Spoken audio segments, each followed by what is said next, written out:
আসসালামু আলাইকুম রহমতুল্লাহি ওয়া বারাকাতুহু। সম্মানিত দর্শক, অবস্থা দৃষ্টে মনে হচ্ছে যে রাজনৈতিক জটিলতায় বেশ ঝামেলায় পড়েছে বাংলাদেশের সবচেয়ে বড় দল এবং সবচেয়ে বড় জনপ্রিয় যে রাজনৈতিক সংগঠন বিএনপি।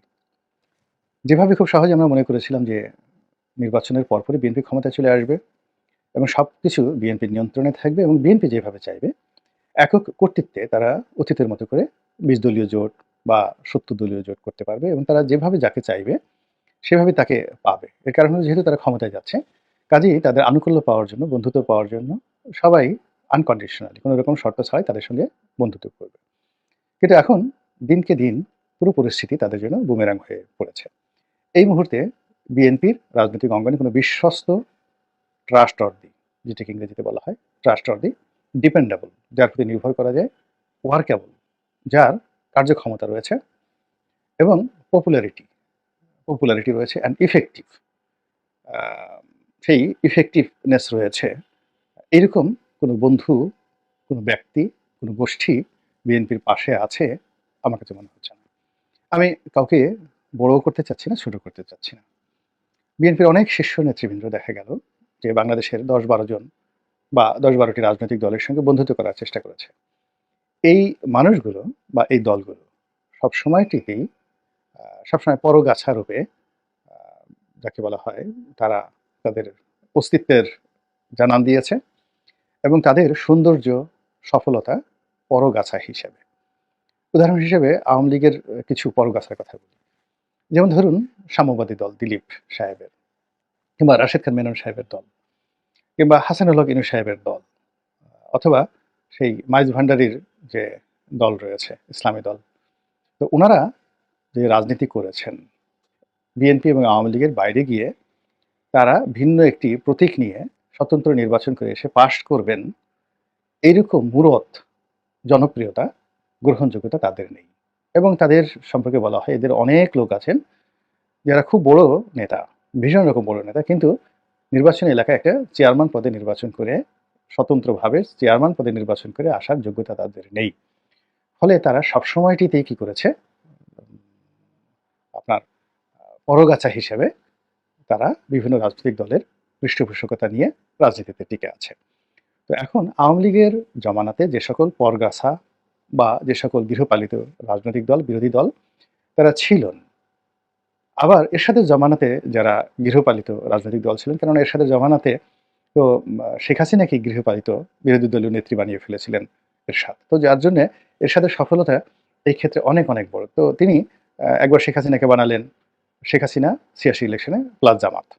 তো তাদেরকে গৃহপালিত বিরোধী দল বানালেন। আবার এই দলকে ছুঁড়ে ফেলে দিয়ে আসম আব্দুর রবকে, জাসদকে তিনি আবার গৃহপালিত বিরোধী দল বানালেন। তো সেই জমানাতে যদি ধরেন শেখ হাসিনা, আসম আব্দুর রব, তাদের তুলনায় আবার শেখ হাসিনা যাদেরকে গৃহপালিত বিরোধী দল বানিয়েছিলেন, যেমন জাতীয় পার্টি, তারপর আ জাতীয় পার্টি, এরপর আ জাসদ, ওয়ার্কার্স পার্টি থেকে আরো অন্যান্য নানা রকম পার্টি, আ তাদেরকে তিনি গৃহপালিত বিরোধী দল বানিয়েছিলেন। তার সঙ্গে, সঙ্গে আবার কিছু বেঈমান, কিছু মুনাফিকও তিনি তৈরি করেছিলেন বিভিন্ন পার্টি থেকে। যেমন উকিল আব্দুল সাত্তারকে তিনি বিএনপি থেকে ছাড়িয়ে নিয়ে গিয়েছিলেন, কিংবা বিএনপির যে সকল নেতাদেরকে ভয়ভীতি দেখিয়ে দলের বিরুদ্ধে নিয়ে তাদেরকে শপথ গ্রহণ করতে বাধ্য অথবা প্রলুব্ধ, যেটা করেছিল এটাও আওয়ামী লীগের এক ধরনের সফলতা। আপনি নিন্দা করতে পারেন, মন্দ বলতে পারেন, কিন্তু এই কাজটি তারা করতে পেরেছিলেন। ফলে বিএনপির যে সকল নেতৃবৃন্দ পার্লামেন্টে গিয়েছিলেন, তাদের ব্যাপারে বিএনপি পরে যে ব্যবস্থা নিয়েছে ৪ বছর পরে, সেই ব্যবস্থাটা কিন্তু তারা ১ম দিকে তারা নিতে পারেননি। তো যা হোক, তো সেই যে অতীতের যে ইতিহাস, গৃহপালিত বিরোধী দল হওয়ার ইতিহাস এবং তাদের যে মান, সেই তুলনায় যদি আপনি সেই সকল গৃহপালিত বিরোধী দলের নেতাদেরকে পাঙ্গাস মাছ, রুই মাছ, কিংবা ধরেন আরো বড় মাছ, নীল তিমি মনে করেন, সেই তুলনায় এখন বিএনপি যদি আমাদের বরিশাল অঞ্চলে বলে ঝুরা চিংড়ি, একেবারে একেকটা চিংড়ি একটা পশমের মতো ছোট, ছোট। এটা শাকে ব্যবহৃত হয়। এগুলো মাথা-টাথা কিছু ছেঁড়া যায় না। তো ঝুরা চিংড়ি বলে এগুলাকে। এগুলো বেঁচে আছে না মরে আছে, পচে গেছে না গন্ধ, এগুলো বোঝা যায় না। তো দক্ষিণাঞ্চলে এরকম চিকন জাল দিয়ে এরকম ছোট, ছোট চিংড়ি, এগুলো বাচ্চা চিংড়িও না, এগুলোকে বলা হয় ঝুরা চিংড়ি। এরকম ঝুরা চিংড়ি ভর্তা করার জন্য এগুলো লাগে, আর এগুলো ভাজি করে তারপরে শাকের মধ্যে এগুলো দিয়ে দক্ষিণাঞ্চলের মা-বোনেরা রান্না করে। তো জাতীয় পার্টির জমানাতে এবং আওয়ামী লীগ জামানাতে যারা গৃহপালিত বিরোধী দল ছিল তাদের একেকটা নেতার যে উচ্চতা, যদি আপনি রুই মাছ ধরেন, পাঙ্গাস মাছ ধরেন, হাঙ্গরের ধরেন, সেই তুলনায় এখন যারা আছেন এদেরকে আপনি ঝুরা চিংড়ি ছাড়া আর কিছু বলতে পারবেন না। কিন্তু অবাক করার ব্যাপার হলো যে এই ঝুরা চিংড়িগুলোও এই জমানাতে অনেকে পাঙ্গাস মাছের মতো লাভ দিচ্ছে, আইড় মাছের মতো, যাকে বলা হয়, তারা ২ পাশ দিয়ে কাঁটা বের করে ফেলছে। হাঙ্গরের মতো হা করছে। হা করার পরেও তারা বিএনপির সঙ্গে খেলছে। বিএনপি তাদের সঙ্গে কিন্তু খেলতে পারছে না। আমি নাম বললাম না, আপনারা স্পষ্টতই বুঝতে পারবেন। ফলে পুরো রাজনৈতিক অঙ্গনে বিএনপি বলতে গেলে একা হয়ে গেছে এবং একাই তাকে লড়াই করতে হবে এবং এই লড়াইয়ে সে যদি এই সকল ঝুরা চিংড়ির পিছনে ঘুরে, তাহলে তার যতটুকু আছে ততটুকু, মানে যাকে বলা হয়, শেষ হয়ে যাবে। এবং এই ঝুরা চিংড়ি সংক্রান্ত একটা বাস্তব অভিজ্ঞতা বলি। একজন খুব বড় নেতা, একজন খুব বড় নেতা, বিএনপির বড় নেতা। তো তিনি একজন ঝুরা চিংড়ি সম্পর্কে বলতেছিলেন যে বেগম জিয়ার সঙ্গে বৈঠক হবে। সে বৈঠকের পরে সঙ্গতির কারণে ৩ নম্বর চেয়ারটায় তিনি সবসময় গিয়ে বসেন। সেই নেতা বলতেছিলেন। তো হঠাৎ করে তিনি একদিন গিয়ে দেখেন যে তার একটু পৌঁছাতে দেরি হয়ে গেছে। আর একজন এরকম ঝুরা চিংড়ি সে গিয়ে ওই ৩ নম্বর চেয়ারে বসে আছে। এবং সে কারোর দিকে তাকাচ্ছে না। কেউ বলছে না যে আপনি উঠে গিয়ে পিছনে বসেন। ফলে সেই বড় নেতা বাধ্য হয়ে দেখা গেল পুরো অনুষ্ঠানের মধ্যে সে পেছনে বসলেন এবং এটার প্রতিক্রিয়া এমন হলো যে কয়দিন পরে দেখা গেল যে এটা নিয়ে বিরাট একটা বিশ্রী অবস্থা তৈরি হয়ে গেল এবং সেই ঝুরা চিংড়িও সেই বিএনপির জোট থেকে চলে গেল। আর সেই নেতাও বিএনপি থেকে চলে গেল। তো এরকম ঝুরা চিংড়ির ফলে কি হয়? বিএনপির মারাত্মক ক্ষতি হয়। বিএনপির অনেক বড়, বড় নেতা এ সকল ঝুরা চিংড়ির দ্বারা অপমানিত হয়, লাঞ্ছিত হয়। তারপরে বিএনপির অনেক বড়, বড় নেতা এই ঝুরা চিংড়ির পিছনে ছুটতে গিয়ে, মানে দলীয় হাইকমান্ডের নির্দেশে এই সকল ঝুরা চিংড়ির পিছনে ছুটতে গিয়ে তারা অপমানিত হয়, লাঞ্ছিত হয়। আর এই ঝুরা চিংড়ি করে কি? তারা বিএনপিকে ব্যবহার করে, ব্যবহার করার পরে যখন মাল পায় না, বিএনপি তো টাকা দেয় না। যদি এদেরকে টাকা দেয়, আ সেটা জামাতের লোক টাকা দেক কিংবা ডিজিএফআই টাকা দেক কিংবা অন্য যেকোনো লোক টাকা দেক, সঙ্গে, সঙ্গে এই ঝুরা চিংড়ি যত গোপন কথা আছে, যত কিছু আছে, সবকিছু তারা প্রতিপক্ষের নিকট বলে দেয়। তো বলে দেওয়ার পরে প্রতিপক্ষ যেটা বুঝে যে আ দলের, মানে বিএনপির যারা নেতৃবৃন্দ এই সকল ঝুরা চিংড়ির সাথে যোগাযোগ করে, তাদের আন্ডারস্ট্যান্ডিং, তাদের লেভেল, তাদের উচ্চতা, তাদের ওজন, আকৃতি বুঝতে পারে। বুঝতে পারার পরে তাদের প্রতি আর শ্রদ্ধা রাখে না। প্রতিপক্ষ শ্রদ্ধা রাখে না। প্রতিপক্ষ যখন আপনার সম্পর্কে শ্রদ্ধা রাখবে না, তখন আপনার রাজনীতি শেষ। দ্বিতীয়ত হলো যে প্রতিপক্ষ তখন করে কি? এই সকল ঝুরা চিংড়ির কাছ থেকে বিভিন্ন কথাবার্তা শুনে তারা তাদের প্রতিপক্ষের আইকিউ লেভেল বুঝার চেষ্টা করে যে এর স্ট্যান্ডার্ড কি? এর কি সাব স্ট্যান্ডার্ড না আপ স্ট্যান্ডার্ড? তো এর বুদ্ধিমত্তা কেমন? সাহস কেমন? শক্তি কেমন? তো এইগুলো করে প্রতিপক্ষ যখন আ আক্রমণ করে বা আঘাত করে, তখন আর সেগুলো প্রতিহত করার মতো যে সেনাপতি, শক্তিশালী সেনাপতি দলের মধ্যে যারা আছে, তারা যেহেতু আগেই বিভিন্ন এই ঝুরা চিংড়ির দ্বারা অপমানিত হয়েছে, লাঞ্ছিত হয়েছে, তারা সেই মানসিকভাবে অনেকটা দূরে চলে যায়। কিছু করার নাই, জীবনের শেষ পর্যায়ে এসে আর কোথায় যাব, কি করব? অনেকটা ম্রিয়মাণ হয়ে বসে থাকে। জাস্ট বেইজ্জতি হওয়ার ভয়ে নিজেকে নিবৃত রাখে। তো এই লোকগুলো তখন আর অ্যাক্টিভেট হয় না, আ রিঅ্যাকশন ও দেখায় না, ডিঅ্যাক্টিভেট ও হয় না। তারা তাদের মতো করে চলতে থাকে। তো এরকম আ জায়গা থেকে বের হওয়ার জন্য মূলত এখানে ২ টো বিষয় আপনি দেখেন যে বাংলাদেশের ৩ জন লোক, ৩ জন লোক, আ যাদেরকে সফলতম রাজনীতিবিদ বলা হয়, বঙ্গবন্ধু শেখ মুজিবুর রহমান, শহীদ প্রেসিডেন্ট জিয়াউর রহমান এবং এরশাদ সাহেব। তারা বন্ধু সিলেকশনে আ যে সফলতা দেখিয়েছেন, বঙ্গবন্ধু শেখ মুজিবুর রহমানের অন্ততপক্ষে ২০ থেকে ২৫ জন ঘনিষ্ঠ বন্ধু ছিল, যারা তার মানের রাজনীতিবিদ। ইকুইভ্যালেন্ট, এবং বঙ্গবন্ধুকে তুমি, তুমি করে, তুই-তুকারি করে ডাকতেন। সবার সামনে, পার্লামেন্টের মিটিংয়ে, তারপর শেষে ক্যাবিনেট মিটিংয়ে তুই-তুকারি করে কথাবার্তা বলতেন। এরকম অনেক এমপি, মন্ত্রী বঙ্গবন্ধুর সঙ্গে ছিল এবং তাদের সঙ্গে তার যে সম্পর্কটা, সেটা একদম ড্রয়িং রুম, ডাইনিং রুম নয়, একেবারে বেডরুম পর্যন্ত ছিল। এরকম অন্ততপক্ষে অনেক বন্ধু-বান্ধব ছিল, যারা দীর্ঘদিন সেই 1951 থেকে তাদের সঙ্গে তার পারিবারিক বন্ধুত্ব, যেটা মৃত্যু পর্যন্ত সেটা বহাল ছিল। এর মধ্যে একমাত্র খন্দকার মোশতাক বেইমানি করেছে, বাকি কেউ কিন্তু তার সঙ্গে বেইমানি করেনি। ফলে কি হচ্ছে? আপনি তাকে যতই গালাগালি করেন না কেন, তার যে ফাউন্ডেশনটা রাজনীতিতে ওটা রয়ে গেছে। তার শত্রুতা, তার সঙ্গে যাদের শত্রুতা ছিল, রাজনৈতিক প্রতিযোগিতা ছিল, তাদের একটা লেভেল ছিল, মান ছিল। তিনি সাধারণত শত্রুতা আ করতেন না, প্রতিযোগিতা করতেন। মাওলানা আব্দুল হামিদ খান ভাসানীর সঙ্গে তার প্রতিযোগিতা ছিল, আর অনেকের সঙ্গে তার প্রতিযোগিতা ছিল। তিনি সেখানে রাজনীতির মারপ্যাচে তাদেরকে তিনি দমন করতেন।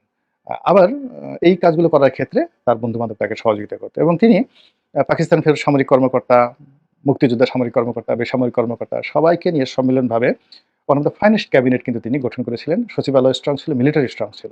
এবং এত কিছু সত্ত্বেও যে যাই বলুক না কেন, জিয়াউর রহমান সাহেবের সঙ্গে কিন্তু তার একটা পারিবারিক সম্পর্ক ছিল। বোঝার চেষ্টা করেন এখন কোন প্রধানমন্ত্রী, এখন ডক্টর মোহাম্মদ ইউনূসের সঙ্গে কি সেনাবাহিনীর ডেপুটি চিফ অফ স্টাফ যিনি আছেন, উপপ্রধান তো এখন ওই পদটা নেই। ধরুন একজন লেফটেন্যান্ট জেনারেল, তার সঙ্গে কি বা বর্তমান সেনাপ্রধানের সঙ্গে পারিবারিক সম্পর্ক আছে? নাই। কিন্তু এই সম্পর্কটা কিন্তু ছিল যাকে বলা হয় আ আ বঙ্গবন্ধুর সঙ্গে। ফলে রাজনীতিতে তিনি অমরত্ব লাভ করেছেন। জিয়াউর রহমান সাহেব তার নিজের অফিসিয়াল ব্যক্তিগত সম্পর্কটা তিনি করতে পেরেছেন। কিন্তু বঙ্গবন্ধুর মতো তিনি পারিবারিক সম্পর্ক স্থাপন করতে পারেননি। কেননা পারিবারিক সম্পর্ক স্থাপন করার জন্য ছেলে-মেয়ে, স্ত্রীকে পলিটিক্যাল হতে হয়। তো ছেলে-মেয়ে, স্ত্রী পলিটিক্যাল হতে হয়, ঘরকে ওরকম রাখতে হয়। কিন্তু জিয়াউর রহমান করতেন কি? তিনি তার ঘরকে হয়তো তিনি ওইভাবে রেখেছেন বা তার স্ত্রীকে তিনি পলিটিক্যাল কাজে ইনভলভ করতে চাননি। তিনি তার অফিসকে এবং তার ব্যক্তিগত কর্মকে তিনি ওপেন করে দিয়েছেন জাস্ট লাইক পলিটিক্যাল। যেকোনো লোক তার সঙ্গে কথা বলতে পারত যেকোনো সময়। অর্থাৎ বঙ্গবন্ধু যে কাজটি অফিসে করতেন এবং বাসায় করতেন, সেই একই কাজটি তিনি অফিসে করতেন জিয়াউর রহমান সাহেব। আর এরশাদ সাহেব এই কাজটি আরো ডায়নামিকিজমে নিয়ে গেছিলেন। তিনি ঘরে করতেন, বাইরে করতেন, মদের আড্ডায় করতেন। তারপরে শেষে দুর্নীতির টাকা ভাগাভাগি করা থেকে শুরু করে সকল কর্মে তিনি এই যাকে বলা হয় রাজনীতি করতেন। ফলে কি হলো? তাদের যে শত্রুতা এবং তাদের যে মিত্রতা, এই মিত্রতার একটা লেভেল ছিল। ফলে ক্ষমতা ট্রান্সফার এবং ক্ষমতা পাওয়া এবং ক্ষমতা চলে যাওয়ার পরেও মানুষ এখনো তাদেরকে মনে করে। আমরা এই যে কথায়, কথায় এরশাদকে ভুলতে পারছি না তো। এখন আপনি যতই স্বৈরাচারী বলেন না কেন, তার সঙ্গে যার বৈঠক হয়েছে, কথা হয়েছে, এক টেবিলে খেয়েছে, আমার মতো মানুষকে তিনি নিজের হাতে খাইয়ে দিয়েছেন বহুবার। তো এটা আমি তো বেগম খালেদা জিয়ার বাসার সামনে যাবো কল্পনাই করা যায় না। কল্পনাই করা যায় না। আমি তারেক রহমান সাহেব লন্ডনে যাবো, তারেক রহমান সাহেবের বাসায় গিয়ে দুপুরে খাবো, তার স্ত্রী নিজের হাতে রান্না করে আমাকে খাওয়াবেন, এই কথা বলার সঙ্গে, সঙ্গে আমার উপর গজব নাজিল হয়ে যাবে। অথচ আপনি যদি আ শেখ হাসিনা, শেখ হাসিনার কথা কেউ যদি চ্যালেঞ্জ করে যে আমি শেখ হাসিনা প্রধানমন্ত্রী ছিল, শেখ হাসিনা প্রধানমন্ত্রী ছিল, আমি শেখ হাসিনা দোতলায় উঠবো। দোতলায় উঠে আমি দুপুরে শেখ হাসিনার সাথে এক টেবিলে খাবো। এটা যদি কেউ জিদ ধরে এবং গিয়ে যদি সে শেখ হাসিনাকে বলে যে, "আপা আমি তো" একেবারে অপরিচিত একটা লোক। এমনকি যদি ধরেন পাপিয়া বা বিএনপির হারুন কিংবা ধরুন গয়েশ্বর বাবু। সে যদি শেখ হাসিনাকে বলে যে, "আপা আমি তো এভাবে বাজি ধরছি একটা লোকের কাছে, গয়েশ্বর চন্দ্র রায় কিংবা মির্জা আব্বাসের কথাই চিন্তা করেন বা মির্জা আব্বাসের ওয়াইফের কথা চিন্তা করেন। আমি একটা বাজি ধরছি, আমি দুপুরে আপনার সাথে টেবিলে খাবো এবং দোতলায় খাবো এবং আপনি রান্না করবেন এবং আপনার হাতের খাবার আমি খাবো। এখন আমার মান-সম্মান বাঁচবে না আপা। আমি এখন কি করব?" এবং সে 100% সে জিতবে। এই বাজিতে সে জিতবে এবং এখন পর্যন্ত যদি এখনো মনে করেন যে সবচেয়ে কঠিনতম যে লোকটি আছে, কঠিনতম লোকটি আছে, সেও যদি এই কাজটি করে।